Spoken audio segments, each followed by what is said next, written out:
Bismillahirrahmanirrahim. Assalamualaikum warahmatullahi wabarakatuh. Perkenalkan, nama saya Sasalina Alivia Marsha dengan NPM 2359201127. Di sini saya akan menjelaskan studi kasus yang saya ambil, yaitu visualisasi data kesehatan, stroke prediction menggunakan exploratory data analysis untuk memenuhi tugas mata kuliah machine learning yang diampu oleh Bapak Hartono, SPD, MTI. Di sini sudah ada dataset yang diambil dari Kaggle. We will be using Python for this project. Jadi project ini tuh gunain bahasa pemrograman Python. Lalu ada beberapa library-nya. Yang pertama itu ada Pandas. Pandas ini for data manipulation and analysis, gunanya buat manipulasi data dan analisis. Yang kedua ada Matplotlib and Seaborn yang gunanya untuk visualisasi data. Lalu ada Scikit-learn for machine learning tasks including data processing, model training, and model evaluation. Jadi gunanya itu untuk machine learning tasks, lalu untuk modelnya dan model evaluasi. Lalu yang terakhir itu ada imbalance learn for handling class imbalance in the dataset, gunanya untuk menghandle kelas yang nggak seimbang. Lalu di sini ada workflow-nya, yaitu alur kerjanya. Yang pertama ada data loading and processing, lalu ada exploratory data analysis atau EDA-nya sendiri. Yang ketiga ada data cleaning, lalu model training and validation. Yang kelima ada model evaluation, lalu yang terakhir ada prediction. Di sini kita ada domainnya, itu yang pertama ada age ini umur. Jadi this is the age of the patient. Age is a crucial factor in the stroke prediction as the risk of stroke increase with age. According to the World Health Organization, the risk of stroke doubles every decade after the age of 55. Jadi di sini umur dari pasien itu faktor krusial dari prediction stroke ini. Dilansir dari WHO sendiri itu potensi untuk stroke itu double setiap pasien itu sudah menginjak umur 55 tahun. Lalu yang kedua ada hypertensi. This is binary feature indicating whether the patient has hypertension, high blood pressure or not. Hypertension is a significant risk factor for stroke as it can damage blood vessels, making them prone to blockade or rupture. Jadi tekanan darah tinggi atau hipertensi itu dia bisa menjadi salah satu fitur binarinya. Lalu yang ketiga ada heart disease, itu adalah penyakit jantung. Yang keempat ada ever married atau status sudah pernah menikah atau belum. Lalu ada work type yaitu tipe pekerjaan. Lalu ada resident type yaitu jenis tempat tinggal. Lalu ada AVG glucose level. Di sini keterangannya itu high blood glucose levels can damage blood vessels leading to an increased risk of stroke. Jadi dia kadar glukosa darah yang tinggi itu bisa merusak pembuluh darah pasien. Dia bisa mendekati resiko untuk terkena stroke. Lalu ada BMI, this is body mass index of the patient. BMI itu berat badan. Lalu ada smoking status, dia status pernah merokok atau enggak, kayak smoker, former smoker, or never smoker. Lalu yang terakhir ada gender, yaitu jenis kelamin. Di sini pertama ada import necessary libraries. Di sini ada pertama import warnings. Dia gunanya buat menunjukkan peringatan atau warning, tapi di sini kita ignore, yang artinya diabaikan. Lalu ada import Pandas. Pandas ini untuk data manipulasi dan data analis. Lalu Matplotlib ini gunanya buat data visualisasi, sama juga dengan Seaborn itu buat data visualisasi. Lalu ada Scikit-learn itu formation and task including data processing, model training, and model evaluation. Lalu ada import access 3D ini buat diagramnya secara 3D. Di sini load the dataset, dia bakal input data dari Kaggle-nya. Lanjut di sini untuk EDA-nya kita bakal ngikutin with the following step. Yang pertama ada univariate analysis. We will inspect each variable individually to understand its distribution and potential outliers. Jadi kita bakal inspect setiap variabel secara individu untuk mengerti distribusi dan potensial terdekatnya. Lalu untuk yang kedua ada variate analysis. Kita bakal explore the relationship between each variable and the target variable struct. Kita bakal explore hubungan antara setiap variabel dengan struk variabel targetnya. Lalu yang ketiga ada multivariate analysis. Jadi kita bakal mempelajari interaksi antara variabel dan gimana sih mereka itu secara kolektif berhubungan dengan target variabel struknya. Lalu di sini we'll start with the target variable struct and then move on the other variables. Since struct is a binary variable, we can use a bar chart to visualize its distribution. Kita bakal mulai dari target variabelnya yaitu struct, lalu pindah ke variabel lainnya karena struct itu adalah variabel biner. Jadi kita bakal gunain bar chart buat memvisualisasikan distribusinya. Nah, di sini kita univariate analysis. Lalu yang pertama, distribution of target variable struct. Di sini 0 itu artinya no struct, lalu yang 1 itu artinya struct, 0 no struct, 1 struct. Lalu this is an important observation as it will affect the choice of machine learning models and evaluation metrics.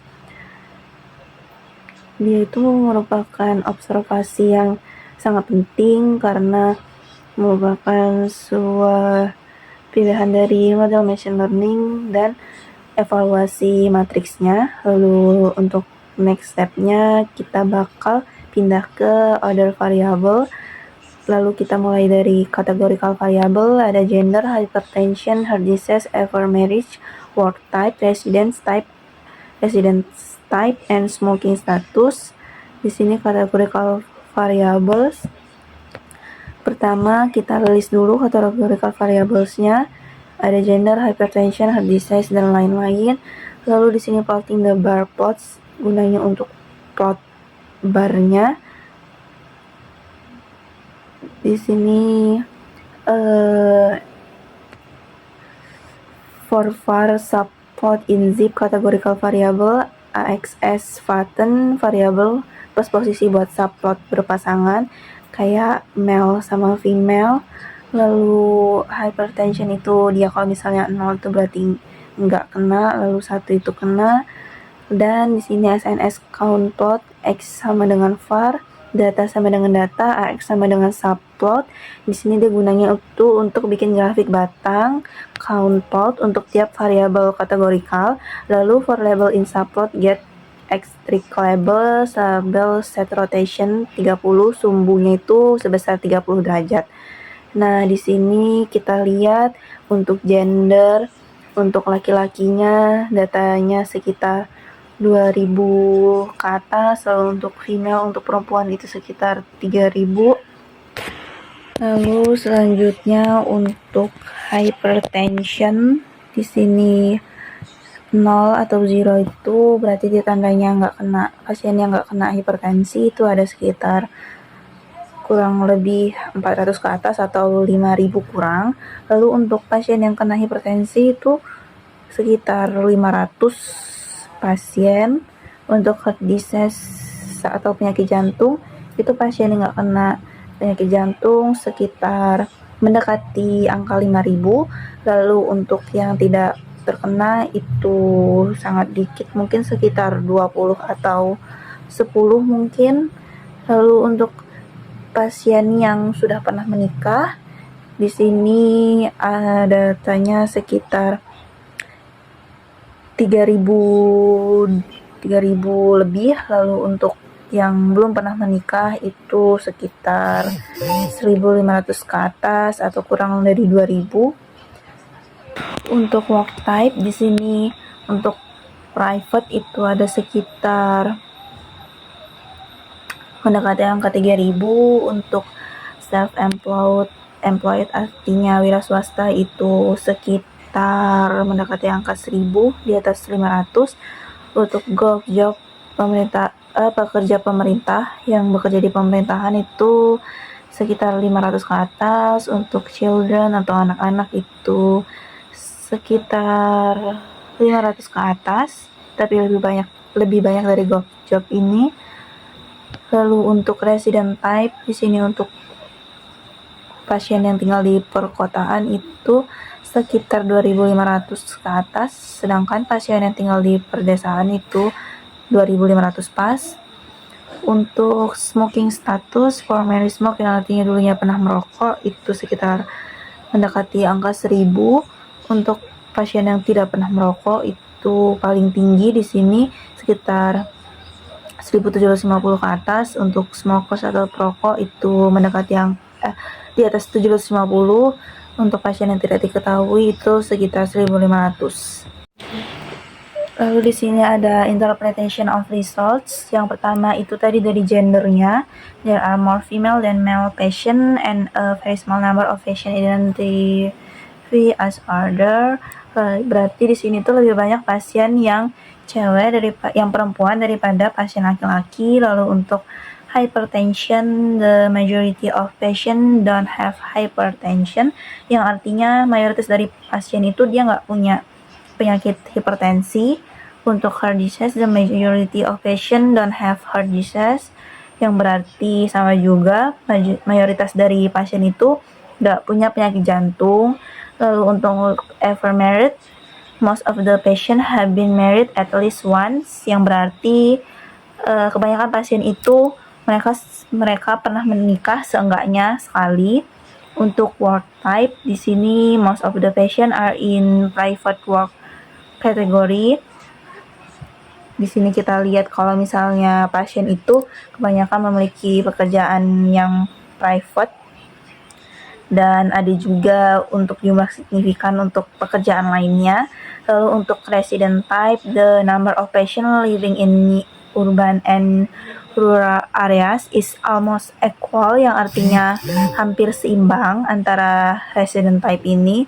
Untuk smoking status, most of the patients have never smoked. The categories for married smoke and smokers have favor patient. There's a significant portion of patient with unknown smoking status. Kebanyakan pasien itu dia nggak ngerokok, dan kategori for married smoke and smokers itu sama gitu jumlahnya.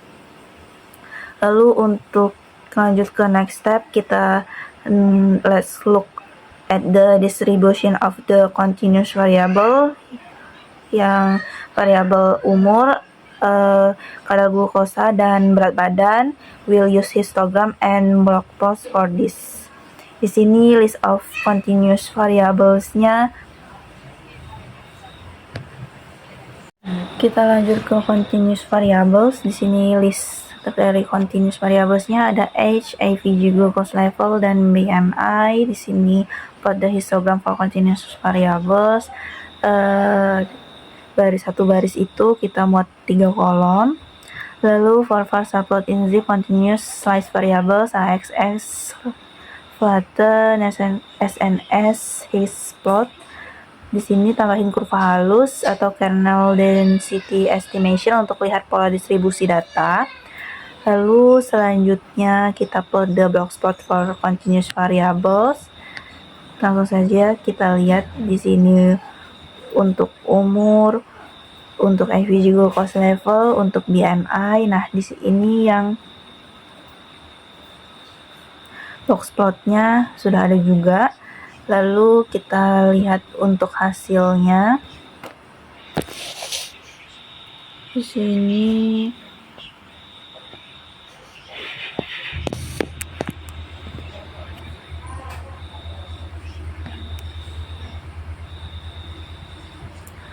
Langsung kita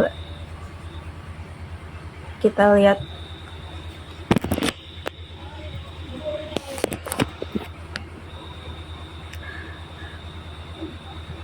Nah, yang pertama ada umur.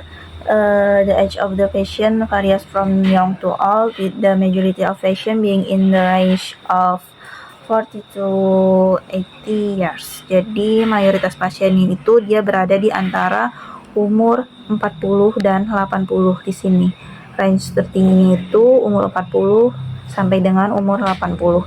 Lalu untuk AVG glucose level, most of patients have an average glucose level in range of 50 to 125, but there are also many patients with high glucose level.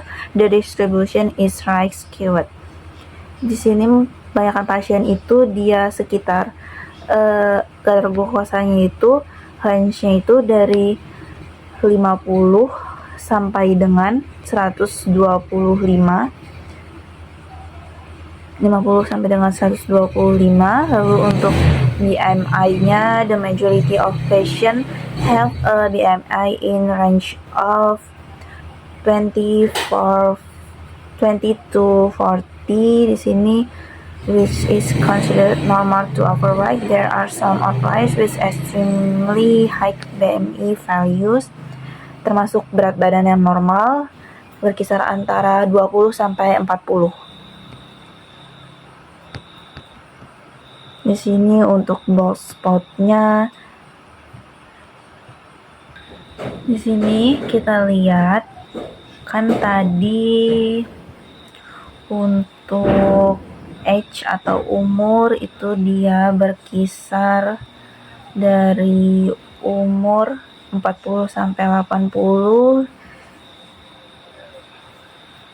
Di sini garisnya sekitar antara 40 sampai dengan 80. Lalu untuk kadar glukosanya di sini range antara 50 sampai 125, garisnya 50 sampai dengan sekitar 125. Lalu untuk BMI-nya itu dari 20 sampai 40. Ada juga there are some outliers with extremely high BMI values. Di sini ada garisnya. Lalu untuk next step, kita ada bivariate analysis. Plot the categorical variables against the target variable stroke. Lalu yang pertama ada gender.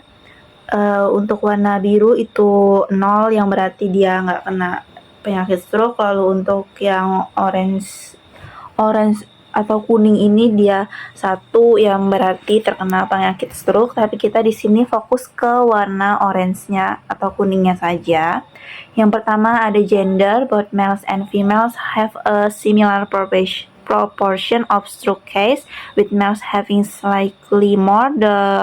The other category has no stroke case, but this could be due to the very small sample size for this category, yang berarti keduanya ini hampir sama atau mempunyai proporsional yang hampir sama gitu. Lalu untuk hypertension, patient with hypertension have a higher proportion of stroke case than those without hypertension, yang berarti pasien the majority of patients don't have hypertension. Di sini kelihatan kalau misalnya mayoritas dari pasiennya itu nggak punya penyakit hipertensi. Selanjutnya ada heart disease, sama juga the majority of patients don't have heart disease, nggak punya penyakit jantung juga.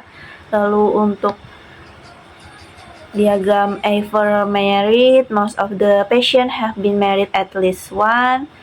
Kebanyakan pasien itu dia udah menikah seenggaknya sekali.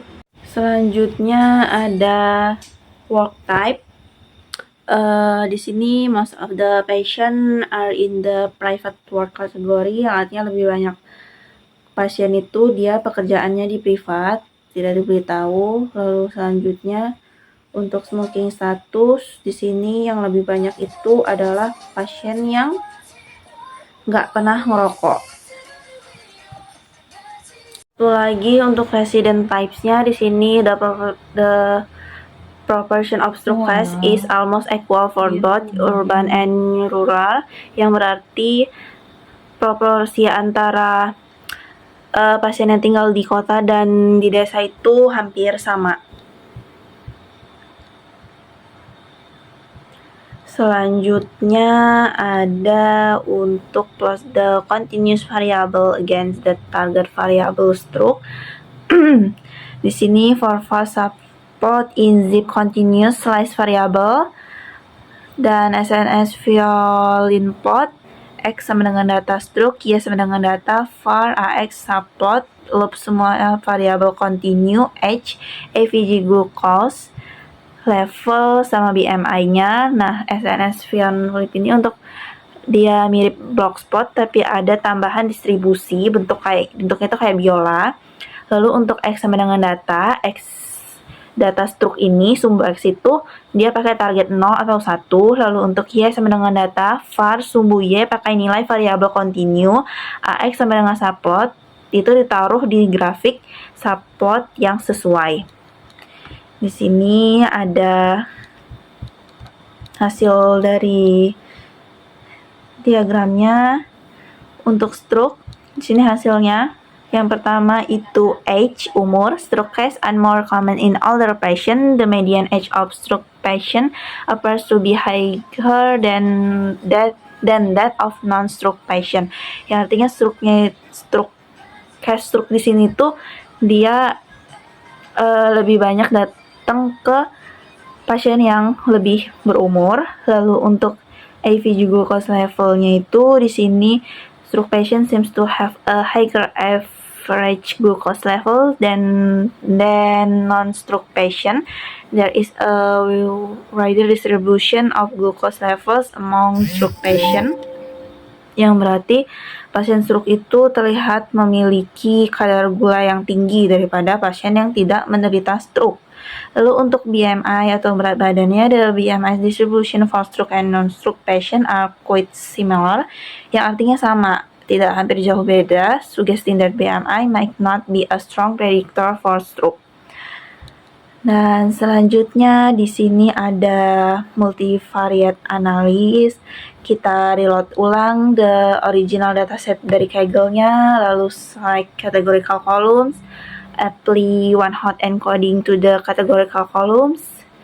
Di sini one hot encoder sama dengan one hot encoder, drop first, sparse sama dengan false.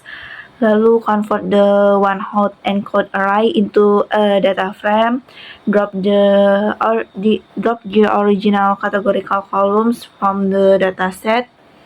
Lalu yang terakhir ada concatenate the original data frame with the one hot encode data frame. Dan lagi di sini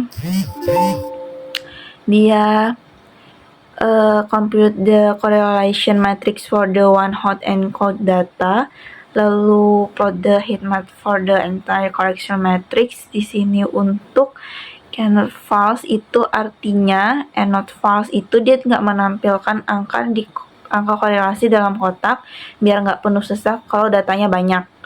Lalu untuk si map ini dia ngasih warna kulmom. Dia kalau warna biru itu artinya negatif, sementara putih 0 dan merah itu artinya positif. Kita lihat di sini untuk hasilnya. Nah, lalu di sini ada lagi compute the correlation of each feature with the target variable stroke, yang artinya itu adalah korelasi stroke dengan dirinya sendiri selalu 1, tidak ikut ditampilkan. Di sini target slice score, slice 1, slice hot, lalu sort correlation values in descending order positif, negatif. Di sini plot heat map lagi. Di sini hasilnya correlation with a stroke. Langsung saja kita baca untuk hasilnya. Untuk hasilnya, ini tuh the first heat map provides us visualization of the correlation between all pairs of the features in the dataset. The color of each cell represents the correlation coefficient between the pairs of variables, blue for positive correlation and red for negative correlation. The dark the color, the stronger the correlation. Itu artinya semakin gelap warnanya itu semakin kuat korelasinya. Di sini kita lihat yang pertama itu warnanya yang paling gelap itu adalah umur, age. The age feature show the highest positive correlation with the stroke target variable. Lalu untuk yang kedua itu ada hypertension and heart disease. Ini hampir sama antara hipertensi sama penyakit jantung. Dia features also have positive correlation with stroke. Lalu yang ketiga ada AVG glucose level and BMI yang menunjukkan positif korelasi juga. Lalu yang keempat ada the walk type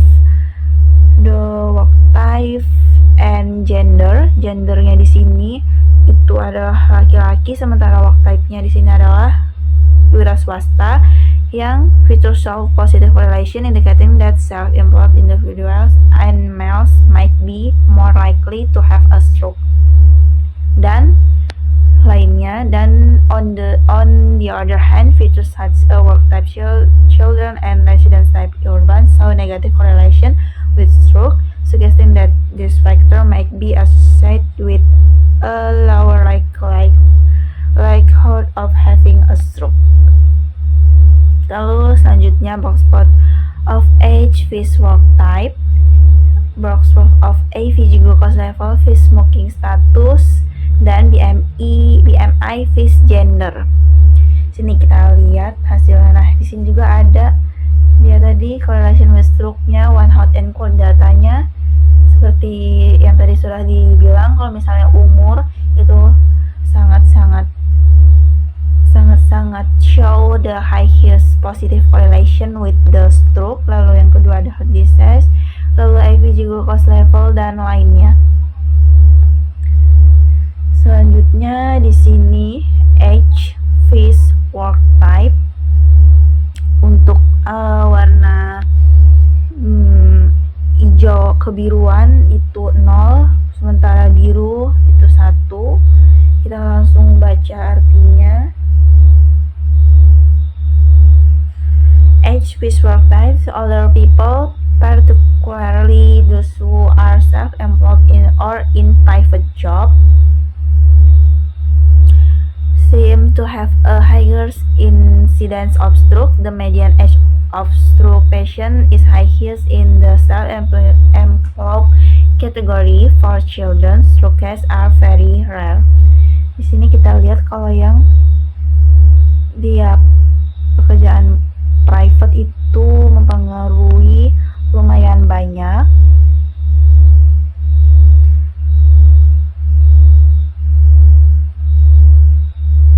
Lalu yang kedua untuk AVG glucose level, fish smoking status. Di sini the median glucose level for stroke patient is higher across all smoking status categories.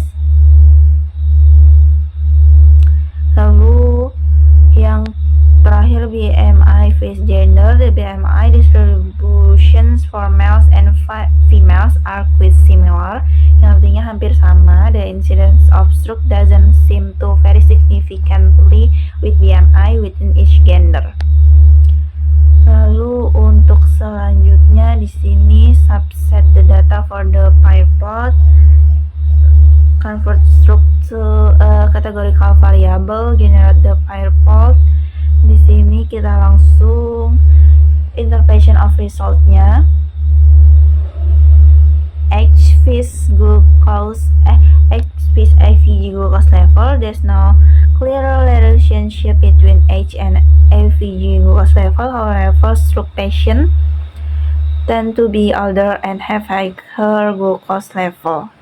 Lalu yang kedua itu ada H fish BMI.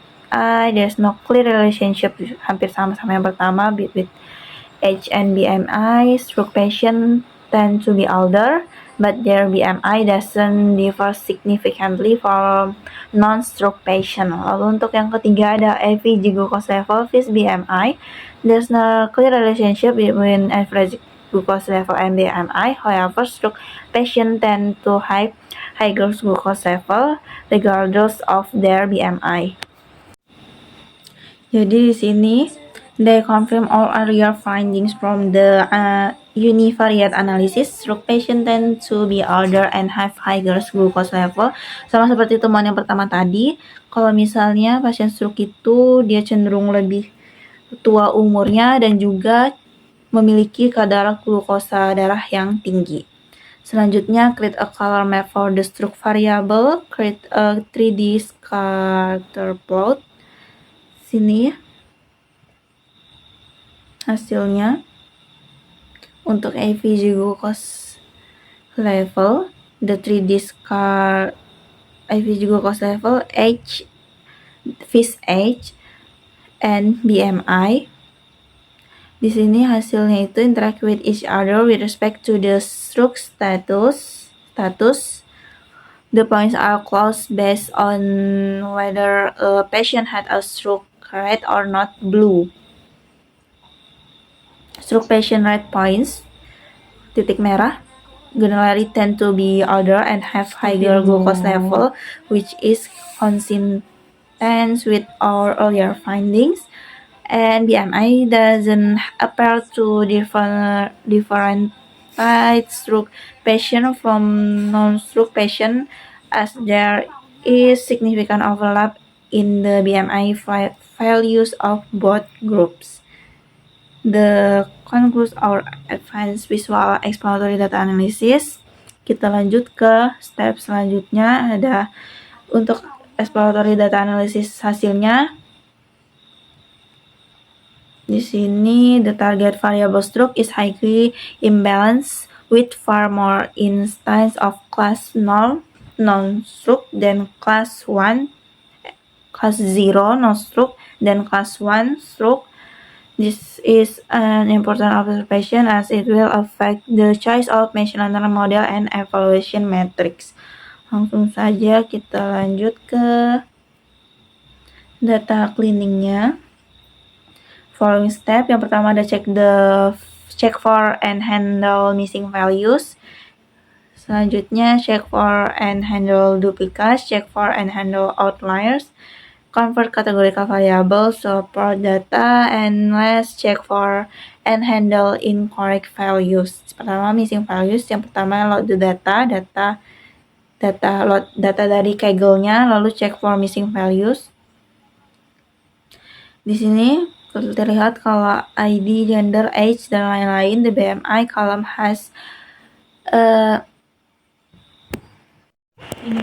selanjutnya untuk form skitlearn Neighbors, import Neighbors itu atau KNN. Di sini kita mulai dari numeric /df the types. Jadi dia hanya ambil kolom numerik, lalu ambil semua kolom numerik yang tidak ada missing value-nya. Di sini untuk Y slice train itu nilai kolom target yang sudah ada, bukan NA. Lalu untuk X slice train itu prediktor dari baris yang targetnya lengkap. X slice test itu prediktor dari baris yang targetnya kosong. Di sini model KNN dilatih untuk mempelajari relationship antara fitur X slice train dengan nilai target Y slice train. Di sini Y slice spread sama dengan KNN predict X slice text untuk hasil prediksi yang dipakai sebagai nilai pengganti missing value-nya. Di sini lalu semua NA di kolom target diganti dengan prediksi. Dan terakhir cari semua KNN slice input, cari semua kolom yang ada missing value, lalu lakukan imputasi satu persatu dengan KNN slice input. Di sini check for missing value again to verify. Di sini hasilnya menjadi 0 semua, yang artinya We have successfully filled in the missing BMI values with the median of the existing values. Now there are no missing value in our dataset. Selanjutnya untuk duplikat, remove ID rows, check for duplicate rows, and count the number of duplicate rows. Hasilnya there are no duplicate rows in our dataset, which is good news, yang artinya itu merupakan kabar baik.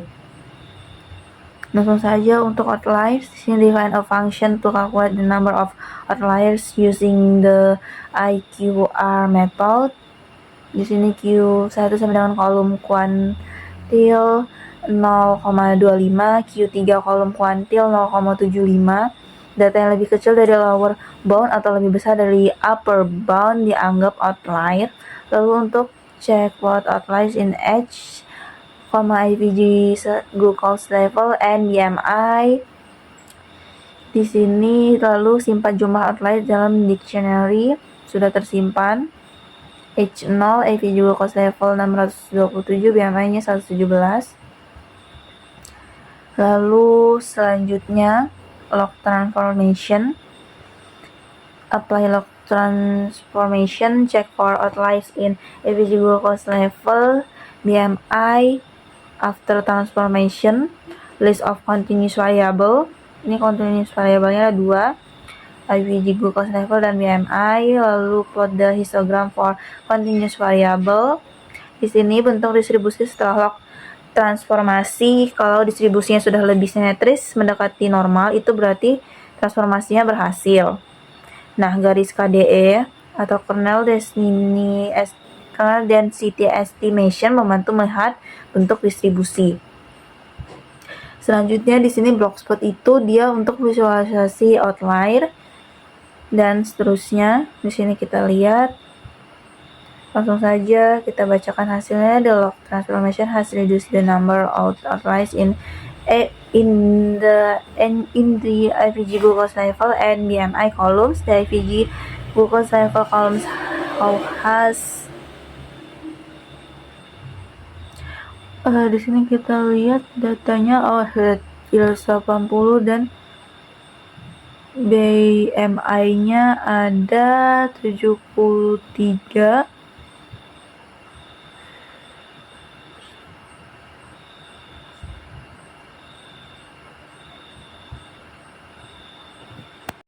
Untuk log transformation-nya, ini hasilnya.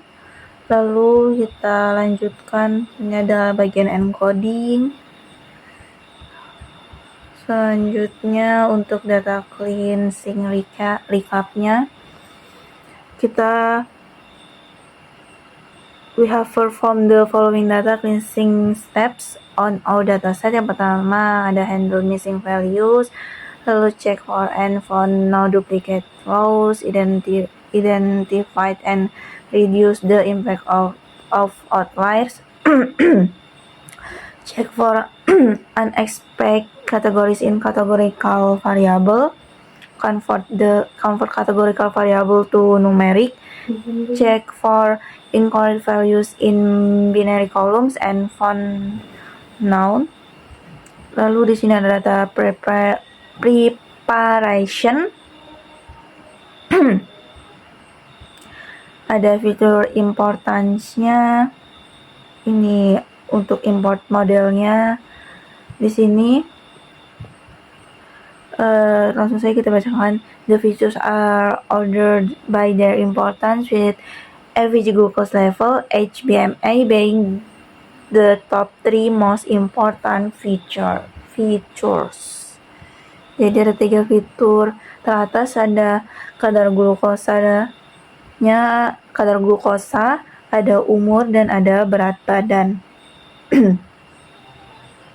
Lalu ada feature engineering. As for feature engineering, the dataset seems to be file clean and all categorical features have already been converted to numerical format. Di sini kita lihat untuk hasilnya. Lalu ini ada encoding new features juga. Ini ada recap lagi. Ini hasilnya, lalu ada making a prediction, define the pipeline. Langsung saja ke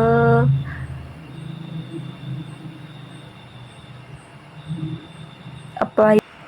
Di sini ada beberapa modelnya. Apply the model. Langsung saja kita masuk ke research and discussion.